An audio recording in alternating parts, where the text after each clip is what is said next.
Hi friends, welcome back to my channel. ఈరోజు మీకు ఈ సీరియల్లో ఏం జరిగిందో తెలుసుకోవాలి అనుకుంటున్నారా?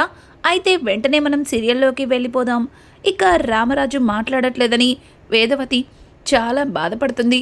తనలో తనే కుమిలిపోతుంది. ఇంకా రామరాజు అయితే వేదవతి బాధపడతాన్ని చూడలేక అక్కడి నుంచి లేచి బయటికి వెళ్ళిపోతాడు.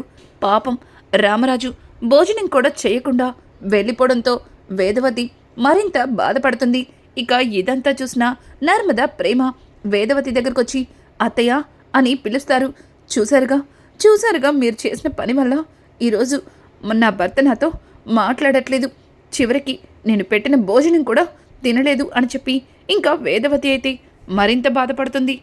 ఇక నర్మద అయితే ఏంటత్తయ్య, ఇప్పుడు మీరు పెట్టిన భోజనాన్ని మావయ్య గారు తినాలి, అలాగే మీతో మావయ్య గారు మాట్లాడాలి, అంతే కదా, అలా చేస్తే ఈ ఏడుపు ఆపేస్తారు కదా అని అంటుంటే, ఓ ఆపేస్తాను, కానీ ఆయన నాతో ఎలా మాట్లాడతారు, నేను పెట్టిన భోజనం ఎలా తింటారు అని చెప్పి ఇక వేదవతి అయితే అమాయకంగా అడుగుతుంది. ఇక పక్కన ఉన్న ప్రేమ, అత్తయ్య అదంతా మేము చూసుకుంటాం, మీరిక్కడ మావయ్య గారు వచ్చి భోజనం కూర్చుని తినటానికి అన్నీ సిద్ధం చేయండి అని చెప్పి ఇక ప్రేమ అలాగే నర్మద ఇద్దరు కూడా రామరాజు దగ్గరికి వెళ్తారు. ఇక రామరాజు అయితే బయట నుంచుని జరిగిందంతా గుర్తు చేసుకొని చాలా బాధపడతారు. ఇక ప్రేమ అలాగే నర్మద ఇద్దరు కూడా మావయ్య గారు అని పిలవడంతో ఒక్కసారిగా రామరాజు ఇంకా తనని తను సెట్ చేసుకొని, చెప్పండమ్మా, ఏమైనా కావాలా, లేక నాతో ఏమైనా చెప్పాలా అని అడగడంతో దానికి ఇంకా ప్రేమ అలాగే నర్మద ఇద్దరు కలిసి, మావయ్య గారు ఇదేం బాగాలేదు అని అంటుంటే, ఏమైందమ్మా, నేనేం చేశాను అని అడుగుతూ ఉంటే, అది కాదు అత్తయ్య గారు వాళ్ళింట్లో వాళ్ళందరినీ కాదనుకొని మీ చెయ్యి పట్టుకొని మీతో పాటు వచ్చేశారు, కానీ ఇప్పుడు మీరు కొత్తగా అత్తయ్య గారి మీద కోపాన్ని చూపించి ఆవిడ్ని దూరం పెడితే ఆవిడ బాధని ఎవరితో పంచుకుంటారు, మీరన్నా చెప్పండి, ఆవిడకి తోడ పుట్టిన వాళ్ళు అక్కును చేర్చుకోరు, అలాగే పుట్టింటి వారి ఆదరణ లేదు, అన్నీ మీరై అత్తయ్య గారిని ఇంతవరకు చూసుకున్నారు, కానీ చిన్న విషయం వల్ల ఇలా అత్తయ్య గారిని దూరం పెట్టడం, అత్తయ్య గారితో మాట్లాడకపోవడం, ఇదంతా ఏం బాగాలేదు, అయినా తప్పు చేసిన మమ్మల్ని క్షమించారు, కానీ అత్తయ్య గారిని ఇంకా అలాగే అని అంటుంటే ఇక రామరాజు, చూడండి మీరు చిన్నపిల్లలు, మీకేం తెలీదు, తెలిసి తెలియక తప్పు చేస్తే దానికి పెద్దవాళ్ళు సమర్థించకూడదు, వాళ్ళకి అది తప్పని తెలిసేలాగా సర్ది చెప్పాలి అని అంటుంటే ఇక ప్రేమ, మావయ్య గారు ఇదంతా నా వల్లే జరిగింది, ఇందులో అత్తకి ఏం తెలీదు, నేను ఎవ్వరితో ఏమీ చెప్పలేదు, కానీ ఇదంతా నా వల్ల జరిగిందని నాకిప్పటికీ కూడా చాలా గిల్టీ ఫీలింగ్ ఉంది, నాకు చాలా బాధ అనిపిస్తుంది, ఈరోజు నా వల్ల మీరు అత్తయ్య గారిని దూరం పెడుతున్నారు, అత్తయ్యని ప్రాణానికి ప్రాణంగా ప్రేమించి అందరినీ ఎదిరించి అత్తయ్యని పెళ్లి చేసుకున్నారు, మరి అప్పుడున్న ధైర్యం, అప్పుడున్న నమ్మకం ఇప్పుడు మీకు అత్తయ్య మీద లేదా అని చెప్పి ఇక ప్రేమ అంటుంటే ఒక్కసారిగా రామరాజు వాళ్ళిద్దరూ అన్న మాటలకి కాస్త ఫీల్ అవుతాడు.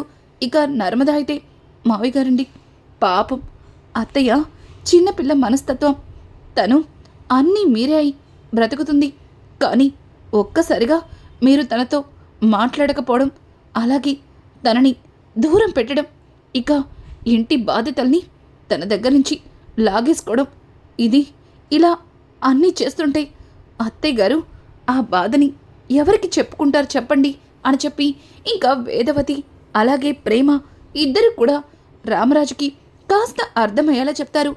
రామరాజు కూడా, నిజమే బుజ్జమ్మ, నేనే అన్నీ అనుకుని నాతో వచ్చేసింది, కనీసం తన కష్టం చెప్పుకోవడానికి కూడా మరొకరు లేరు, అసలు తన మనసులో బాధని పక్క వాళ్ళకి చెప్తే మళ్ళీ వాళ్ళు కూడా బాధపడతారేమో అని ఆలోచించి బుజ్జమ్మని నేనిలా దూరం పెట్టి నిజంగానే ఇబ్బంది పెడుతున్నాను అని చెప్పి రామరాజైతే తనకి తను సర్ది చెప్పుకొని ఇంకా లోపలికైతే వెళ్తాడు.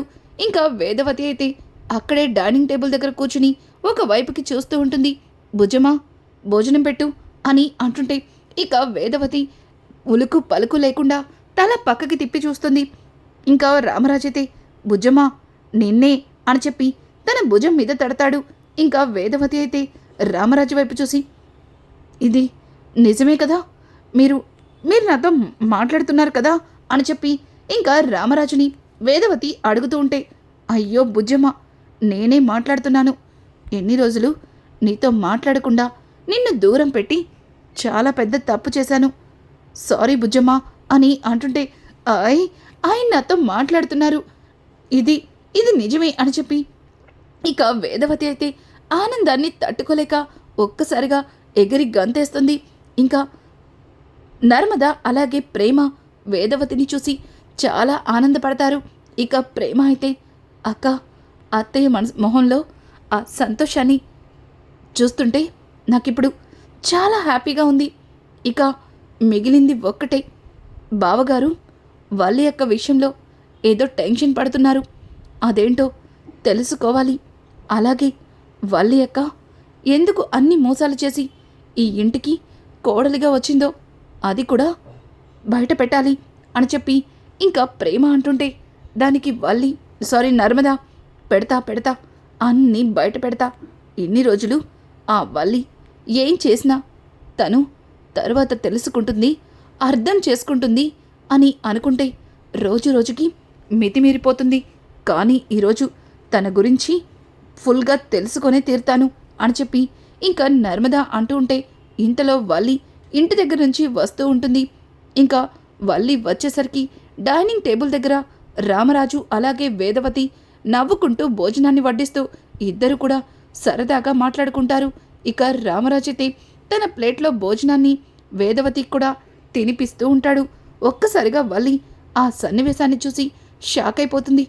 ఇదేంటిది, వీళ్ళిద్దరూ మాట్లాడేసుకుంటున్నారా?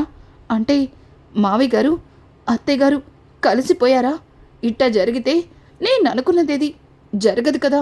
ఆ ఇద్దరు కొడలని సపోర్ట్ చేస్తూ వెనకేసుకొచ్చే ఈవిడ మావయ్య గారితో మాట్లాడకుండా ఉంటేనే బెటర్. కానీ వీళ్ళు ఇంత ఈజీగా ఎలా కలిసిపోయారు అని చెప్పి ఇక వల్లి అయితే వాళ్ళిద్దరినీ మినిగుడ్లేసుకుని అలాగే చూస్తుంది. ఇంతలో తిరుపతి అలాగే ముగ్గురు కొడుకులు కూడా అక్కడికి వస్తారు.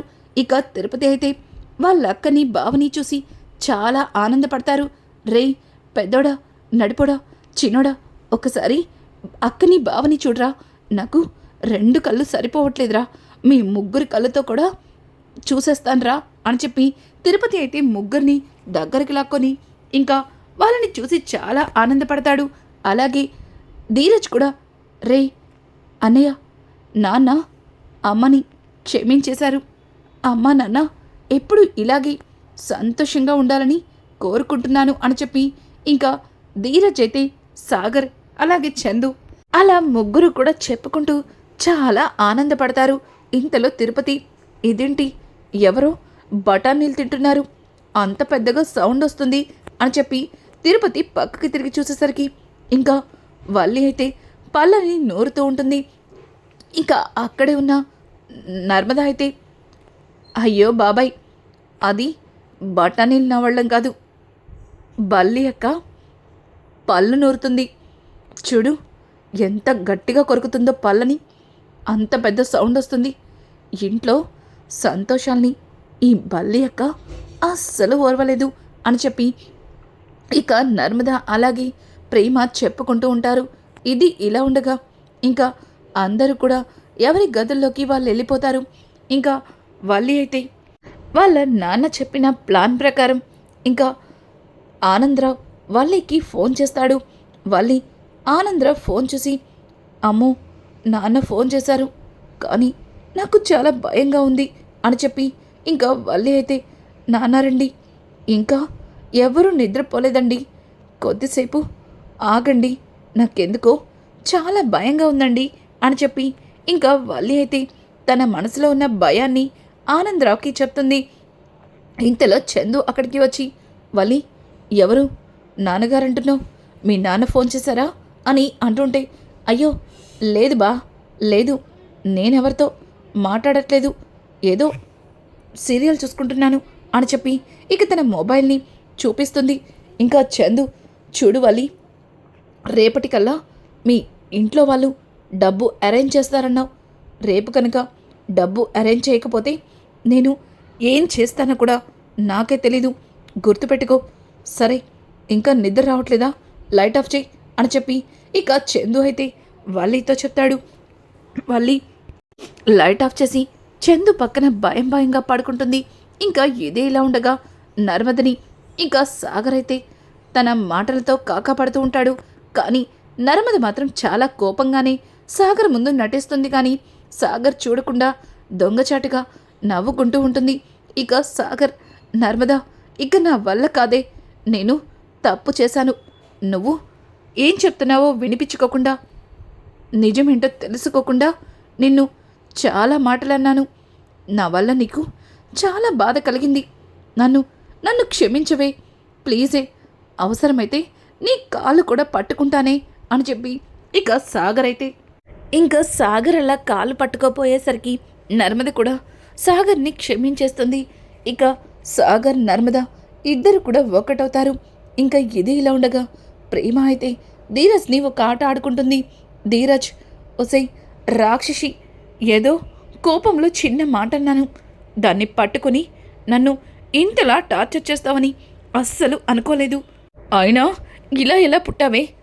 చూడటానికి అందంగా ఉంటావు, కానీ నువ్వు ఇంత సైకోలా ఉన్నావేంటే అని చెప్పి ఇంకా ధీరజ్ అయితే ప్రేమతో అంటూ ఉంటే ప్రేమ ధీరజ్ మాటలకి, చూడు, నేను వస్తువుని, సైకోని కాదు, నువ్వు కోపంలో మర్చిపోతున్నావు అని చెప్పి ఇంకా ప్రేమ అయితే ధీరజ్ని ఇంకాస్త రెచ్చగొడుతుంది. ఇక ఇది ఇలా ఉండగా ఇక ఆనందరావు అయితే ఒళ్ళంతా మసిపూసుకొని ఇంకా ఒక దుప్పటి కప్పుకొని వల్లి వాళ్ళ గేటు దగ్గరికి రానే వస్తాడు. ఇక వల్లికి కాల్ చేసి, అమ్మడు వచ్చేయమంటావా అని అంటుంటే, నాన్నారు, నాకెందుకో చాలా భయంగా ఉంది, మీరు ఎవరికంటన్నా పడితే అని అంటుంటే ఇక ఆనందరావు అయితే, చూడమ్మడు, నేను ఒకప్పుడు ఏం చేసేవాడినో తెలిస్తే నువ్విట్టా మాట్లాడవు అని అంటుంటే, నాన్నారు, అంటే మీరు ఇంతకుముందు దొంగతనాలు చేసేవారా అండి అని అడుగుతుంటే, చూడమ్మడు, ఇప్పుడు మనం మాట్లాడుకునే టైం అస్సలు లేదు. ఇక్కడ మనం నిమిషం కూడా వేస్ట్ చేయకూడదు.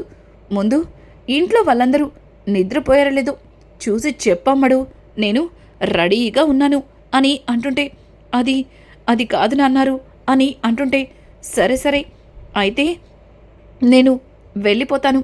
మరి అల్లుడు గారికి రేపు ఉదయం 10 లక్షలు ఏదో ఒకలా చేసి నువ్వే ఇచ్చేసే అని చెప్పి ఇక ఆనందరావు అయితే వల్లితో అంటుంటే, అయ్యయ్యో వద్దు నాన్నారు, ఇప్పుడే ఇప్పుడే చూస్తాను అని చెప్పి ఇక వల్లి అయితే ఇల్లంతా చూస్తుంది.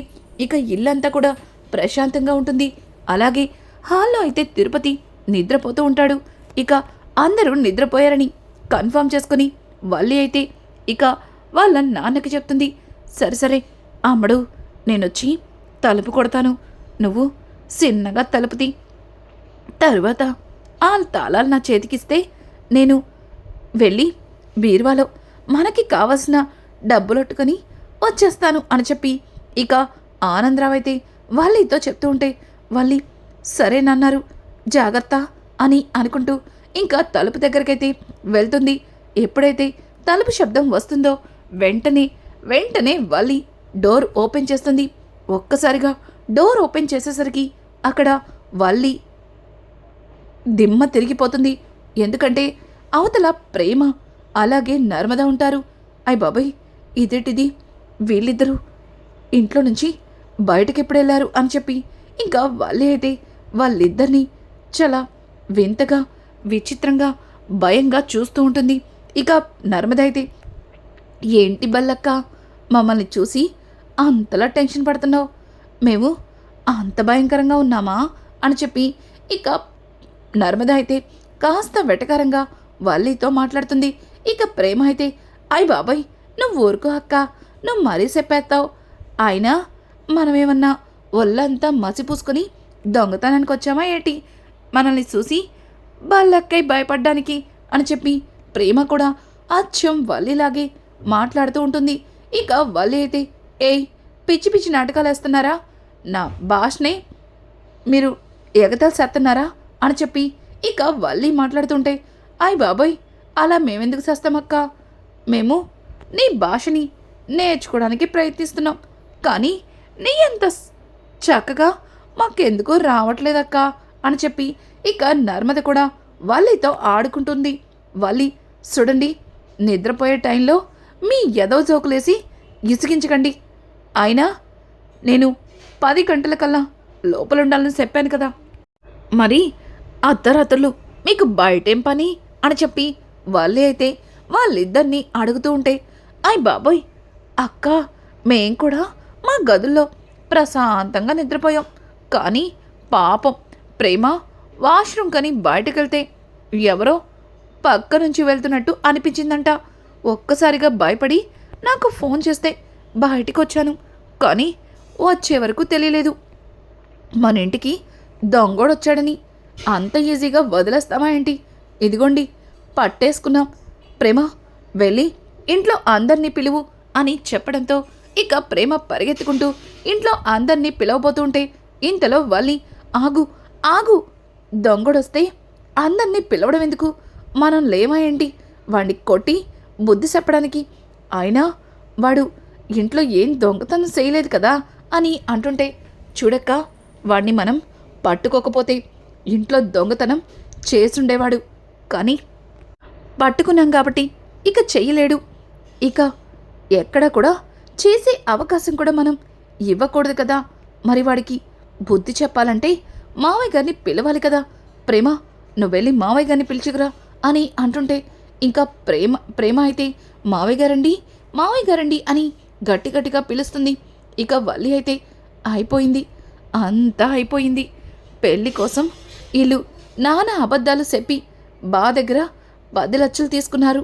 ఆ 10 లక్షల కోసం నా ఇంటికి దొంగతనానికి తీసుకొచ్చాను నేను. ఇప్పుడు ఈ విషయం బాకి తెలిస్తే 10 లక్షల గురించి పక్కన పెడితే ఇంత పని చేశానని, ఇన్ని మోసాలు చేశానని బా నన్ను జీవితంలో క్షమించడు. ఇక ఇంట్లో అందరూ కలిసి నన్ను మెడ పట్టుకొని బయటికి గెంటేస్తారు అని చెప్పి వాళ్ళు భయపడుతూ ఉంటే అక్కడ ఉన్న ఆనందరావు కూడా, అమ్మడు వీళ్ళకి దొరికిపోయి నీ కాపురాన్ని నేనే నాశనం చేసేసానే, ఇక్కడ ఎవరున్నది లేనిది చూసుకోకుండా ఆవేశంలో వచ్చేసానే, ఇప్పుడు ఎట్లా తప్పించుకునేది, ఇప్పుడు కనుక రామరాజు గారు వస్తే నాకు వచ్చిన కళ నిజమైపోతుందేమో అని చెప్పి ఇంకా ఆనందరావు కూడా చాలా భయపడతాడు. ఇక ఇంతలో రామరాజు అలాగే వేదవతి అందరూ కూడా హాల్లోకి వస్తారు. ఇంకా రామరాజు అయితే, అమ్మ ప్రేమ, ఏమైందమ్మా, అర్ధరాత్రి కడ అంత గట్టిగా అరుస్తున్నావు అని అంటుంటే ఇక వేదవతి ఏమైంది అని చెప్పి ఇక హడావుడిగా బయటికి వస్తుంది.